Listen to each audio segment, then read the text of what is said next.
बिहार के deputy CM और BJP के दिग्गज नेता विजय सिन्हा ने तो पूरी बीजेपी को ही सवालों में खड़ा कर दिया है। बीजेपी पर अब आरोप लग रहे हैं कि पार्टी के बड़े नेता ही धांधली करते हैं, नियमों की धज्जियां उड़ाते हैं और अब विपक्ष खुलकर विजय सिन्हा और बीजेपी दोनों पर हमलावर हो गया है। यानी एसआईआर पर मचे बवाल के बीच अब विपक्ष के हाथ बहुत बड़ा मामला लग गया है, जिससे अब चुनाव आयोग से लेकर बीजेपी सभी दबाव में नजर आ रहे हैं। नतीजा, चुनाव आयोग को विजय सिन्हा के खिलाफ एक्शन लेना पड़ा है, जिसके बाद से सवाल ये भी उठ रहे हैं कि क्या चुनाव आयोग के एक्शन के बाद वाकई विजय सिन्हा की गिरफ्तारी होगी या फिर चुनाव आयोग का ये एक्शन महज दिखावा है और मामले को शांत करने की सिर्फ एक कोशिश है। क्या आप सीएम नीतीश कुमार विजय सिन्हा के खिलाफ कोई एक्शन लेंगे? तो क्यों उठ रहे हैं ऐसे सवाल, इसी पर स्पेशल रिपोर्ट में करेंगे चर्चा। नमस्कार, मैं हूं अंशिता। बिहार के डिप्टी सीएम विजय सिन्हा मुश्किल में है, ये भी कह सकते हैं। उन्होंने चुनाव आयोग के साथ बिहार की एनडीए सरकार को भी मुश्किल में फंसा दिया है। अब सवाल उठ रहे हैं कि क्या विजय सिन्हा को गिरफ्तार किया जाएगा, क्योंकि चुनाव आयोग को मजबूरी में उनके खिलाफ एक एक्शन लेना पड़ रहा है। क्योंकि तेजस्वी यादव का नाम तो वोटर लिस्ट में सिर्फ एक जगह था। तेजस्वी को नोटिस इसलिए दिया गया क्योंकि चुनाव आयोग की लिस्ट में जो वोटर कार्ड तेजस्वी को जारी किया गया है, उसके अलावा जो दूसरा कार्ड है उसे सरेंडर करें। तेजस्वी यादव का यह दावा है कि उनके पास तो एक ही वोटर कार्ड है, जिसे चुनाव आयोग फर्जी बता रहा है। यानी तेजस्वी का नाम वोटर लिस्ट में एक ही जगह है और तेजस्वी के पास वोटर कार्ड भी एक ही है। अगर दो जगह उनका नाम है तो इसकी उन्हें जानकारी भी नहीं है, फिर भी चुनाव आयोग तेजस्वी को नोटिस भेज रहा है, कार्रवाई की धमकी दे रहा है। तो दूसरी तरफ विजय सिन्हा का मामला तो बिल्कुल ही फर्जीवाड़े से जुड़ा हुआ है, क्योंकि सिन्हा खुद ही ये मान रहे हैं कि उनका नाम दो जगह पर दर्ज है। इसके बाद यह भी कहा जा रहा है कि सिन्हा के पास दो वोटर कार्ड भी हो सकते हैं।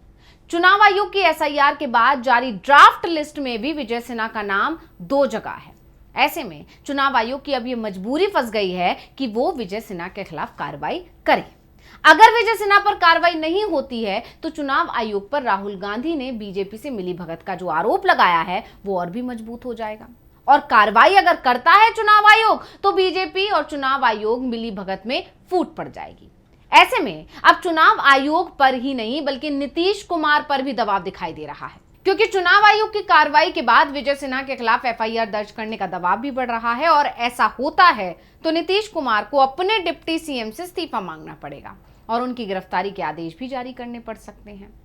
दरअसल एसआईआर को लेकर पहले से ही सवाल उठ रहे हैं। बिहार में एसआईआर का मुद्दा पहले ही सरकार और खासकर बीजेपी के गले की फांस बना हुआ है। यहां तक कि चुनाव आयोग पर ही आरोप लग रहे हैं कि वो ये सब बीजेपी के इशारे पर और उसे फायदा पहुंचाने के लिए ही तो कर रहा है। ऐसे में विजय सिन्हा का मामला सामने आ गया है। उप मुख्यमंत्री के दोनों एपिक नंबर सोशल मीडिया पर तेजी से वायरल हो रहे हैं। इनमें एक एपिक नंबर लखीसराय उनके पैतृक गांव का है, जबकि दूसरा पटना में बांकीपुर विधानसभा क्षेत्र का है, जिसके बाद से विपक्ष ने बीजेपी और चुनाव आयोग दोनों के खिलाफ मोर्चा खोल दिया है। कांग्रेस ने तो विजय सिन्हा को सबसे बड़ा फ्रॉड ही बता दिया और चुनाव आयोग पर सवालों की बौछार कर दी। कांग्रेस ने पूछा कि महत्वपूर्ण सवाल है कि यह कैसे हुआ, क्या वो पिछले चुनावों में दोनों जगह वोट दे रहे थे? तो क्या चुनाव आयोग ने उन्हें दो मताधिकार दिए हैं? नियम के खिलाफ जाकर दो जगह से एसआईआर फॉर्म क्यों भरा? चुनाव आयोग ने दो जगह से नाम कैसे ड्राफ्ट में डाल दिया? कब होगी इस फ्रॉड पर एफआईआर? कब होगा इस्तीफा? क्या चुनाव आयोग के नियम सिर्फ दलितों, पिछड़ों, गरीबों, मजदूरों के लिए हैं, भाजपाइयों के लिए नहीं? इसके अलावा आरजेडी भी हमलावर हो गई है। यानी विपक्ष अब इस मुद्दे को और जोर शोर से उठा रहा है। इसके बाद क्योंकि चुनाव आयोग दबाव में आया और उसे मजबूरन नोटिस जारी करना पड़ा, तो जो नोटिस जारी किया गया उसमें सवाल किया गया है कि उनका नाम राज्य के बांकीपुर और लखीसराय दोनों विधानसभा क्षेत्रों की वोटर लिस्ट में पाया गया है। चुनाव आयोग ने उप मुख्यमंत्री से इस मामले पर 14 अगस्त तक अपना जवाब देने को कहा है। नोटिस में लिखा है कि हमारे संज्ञान में आया है कि आपका नाम विशेष गहन पुनरीक्षण 2025 के दौरान प्रकाशित प्रारूप निर्वाचक सूची 182 बांकीपुर विधानसभा निर्वाचक क्षेत्र के मतदान केंद्र संख्या 405, मतदाता सूची क्रमांक संख्या 757, एपिक नंबर AFS 0853341 पर अंकित है और इसके अतिरिक्त 168 लखीसराय विधानसभा क्षेत्र लखीसराय एपिक नंबर IAF 3939337 में भी अंकित है। इसके साथ ही विशेष गहन पुनरीक्षण यानी एसआईआर के पूर्व में भी दोनों जगह आपका नाम अंकित पाया गया है। इस संबंध में अपना जवाब 14/8/2025 को शाम 5 बजे तक प्रस्तुत करें ताकि आगे उचित कार्रवाई की जा सके। अब चुनाव आयोग ने नोटिस तो जारी कर दिया, लेकिन इन सब के बीच यहां एक सवाल चुनाव आयोग पर जरूर उठ रहा है।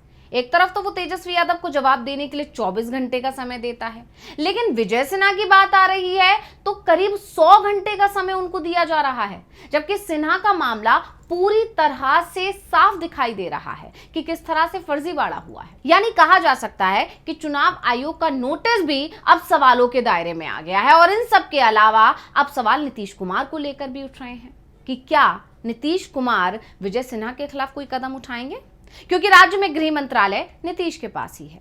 ऐसे में अब सभी की निगाहें उन्हीं पर टिकी हुई हैं।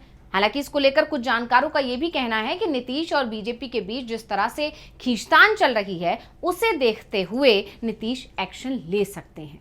इतना ही नहीं, विजय सिन्हा के बयानों ने ही नीतीश कुमार और बीजेपी के बीच चल रही खींचतान में आग में घी का काम किया था।